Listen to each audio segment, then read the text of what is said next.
بادشاہ فقیر کے گھر ہارون رشید نے ایک رات اپنے وزیر سے کہا کہ آج مجھے کسی بزرگ کے پاس لے چلو، کیونکہ میرا دل کاروبار سے اکتا گیا ہے، تھوڑی دیر اطمینان اور راحت پاؤں۔ وزیر ہارون رشید کو سفیان عینیہ کے مکان پر لے گئے اور دروازہ کھٹکھٹایا۔ سفیان نے کہا، کون ہے؟ وزیر نے جواب دیا، امیر المومنین ہیں۔ سفیان بولے کہ مجھے خبر کیوں نہ کی، میں خود خدمت میں حاضر ہو جاتا۔ ہارون رشید نے یہ سن کر کہا کہ یہ وہ نہیں ہے جس کی مجھے تلاش ہے۔ وزیر نے کہا، تو پھر جیسا مرد کامل آپ چاہتے ہیں وہ فضیل ایاز ہیں۔ بادشاہ نے کہا، تو ان کے مکان پر لے چلو۔ چنانچہ وہ فضیل ایاز کے مکان پر پہنچے۔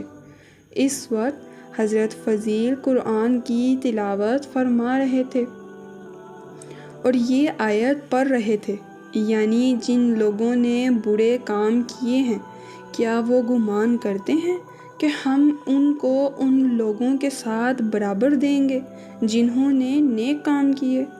ہارون رشید نے یہ آیت سن کر کہا کہ اگر کوئی نصیحت طلب کرو تو یہی آیت کافی ہے۔ پھر دروازہ کھٹکھٹایا۔ حضرت فضیل نے کہا، کون ہے؟ وزیر نے جواب دیا، امیر المومنین ہیں۔ آپ نے فرمایا، امیر المومنین کا مجھ سے کیا کام اور مجھے ان سے کیا کام؟ مجھے شغول نہ کیجیے۔ وزیر نے کہا کہ حاکموں کی اطاعت ضروری ہے۔ فرمایا، مجھے پریشان نہ کرو۔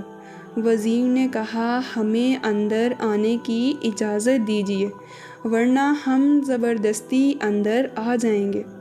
آپ نے کہا، میری اجازت نہیں ہے، اگر زبردستی آتے ہو تو خود مختار ہو۔ ہارون رشید کے دل پر ان باتوں کا بڑا اثر ہوا اور وزیر کے ساتھ اندر داخل ہوا۔ حضرت فضیل ایاز نے چراغ گل کر دیا تاکہ ہارون رشید کا چہرہ نظر نہ آئے۔ اسی اثنا میں ہارون رشید کا ہاتھ فضیل ایاز کے ہاتھ پر پڑ گیا۔ حضرت فضیل نے فرمایا، یہ ہاتھ کیسا نرم ہے، اور اگر دوزخ کی آگ سے بچ جائے، اور یہ کہہ کر نماز کی نیت باندھ لی۔ ہارون رشید رونے لگے اور عرض کی کہ آخر کوئی بات تو ہم سے کیجیے۔ حضرت فضیل نے سلام پھیرا تو فرمایا، آپ کے باپ حضور سید الانبیاء صلی اللہ علیہ وآلہ وسلم کے چچا تھے۔ انہوں نے حضرت صلی اللہ علیہ وآلہ وسلم سے درخواست کی کہ آپ مجھے کسی قوم کا سردار کر دیجیے، تو حضور نے فرمایا کہ اے چچا، میں نے آپ کو آپ کے نفس پر سردار کیا۔ ہارون رشید نے عرض کیا، کچھ اور فرمائیے۔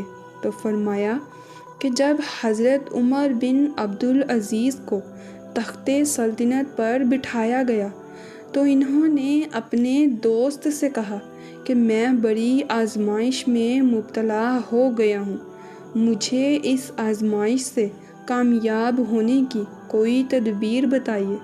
تو ایک صاحب نے ان سے کہا کہ اگر آپ مسلمان ہیں اور چاہتے ہیں کہ کل آپ کو عذاب سے نجات ہو تو مسلمان بوڑھوں کو مثل اپنے باپ کے، اور جوانوں کو مثل اپنے بھائیوں کے، اور بچوں کو بجا فرزندوں کے، اور عورتوں کو بجا ماں بہن کے جانیے، اور ان کے ساتھ برتاؤ بھی اچھا کیجیے۔ ہارون رشید نے کہا، کچھ اور فرمائیے۔ فرمایا کہ بزرگوں پر مہربانی کرو، اور بھائیوں کے ساتھ احسان کرو، اور اولاد کے ساتھ نیکی کرو۔ پھر فرمایا، اے ہارون رشید، میں تیرے خوبصورت چہرے سے ڈرتا ہوں کہ ایسا نہ ہو کہ دوزخ کی آگ اس کو جلائے، اس لیے کہ کتنے امیر ہیں جو وہاں قیامت کے دن اسیر ہوں گے۔ ہارون رشید یہ باتیں سن کر رونے لگا اور خوب رویا اور پھر کہا کہ کچھ اور فرمائیے۔ حضرت فضیل ایاز نے فرمایا، خدا سے اس کے سامنے جواب دینے سے ہوشیار رہو اور تیار رہ کہ قیامت کے روز خدا تعالیٰ تجھ سے ایک ایک چیز کے بارے میں باز پرس کرے گا اور ہر ایک انصاف طلب کرے گا، اور اگر کسی رات کوئی بڑھیا بھی گھر میں بھوکی سوئی ہوگی تو کل قیامت کے روز تیرا دامن پکڑے گی۔ ہارون رشید روتے روتے بے ہوش ہو گیا۔ وزیر نے کہا، بس کیجیے، آپ نے امیر المومنین کو مار ڈالا ہے۔ حضرت فضیل ایاز فرمانے لگے، خاموش رہ، اسے میں نہیں تجھ جیسے خوش آمدی مارتے ہیں۔ پھر ہارون رشید کو ہوش آیا تو حضرت فضیل سے کہا کہ آپ کو کسی کا کچھ دینا ہے؟ حضرت فضیل نے فرمایا، ہاں، خدا تعالیٰ کا مجھ پر قرض ہے اور وہ قرض اس کی اطاعت ہے۔ اگر وہ اس بات پر گرفت کرے تو افسوس ہے مجھ پر۔ ہارون رشید نے کہا، میں لوگوں کا قرض پوچھتا ہوں۔ فرمایا کہ خدا کا شکر ہے، اس نے مجھے بڑی نعمتیں عطا کر رکھی ہیں، مجھے اس سے کوئی شکایت نہیں۔ پھر ہارون رشید نے 1000 دینار کی تھیلی ان کے سامنے رکھ دی اور کہا، یہ مال حلال ہے اور مجھے ماں کے ورثے میں سے ملا ہے۔ حضرت فضیل نے عرض کی، میری ساری نصیحتیں ضائع ہو گئیں، میں تجھے نجات کی طرف بلاتا ہوں اور تم مجھے ہلاکت میں ڈالنا چاہتے ہو۔ میں کہتا ہوں جو تمہارے پاس ہے وہ اس کے حقداروں کو دے دو، مگر جسے نہیں دینا چاہیے تم اسے دیتے ہو۔ ہارون رشید یہ سن کر اٹھا اور چل دیا۔ جب ہارون رشید اور وزیر باہر آئے تو ہارون رشید نے کہا، یہ واقعی مرد حق اور اللہ کا دوست ہے۔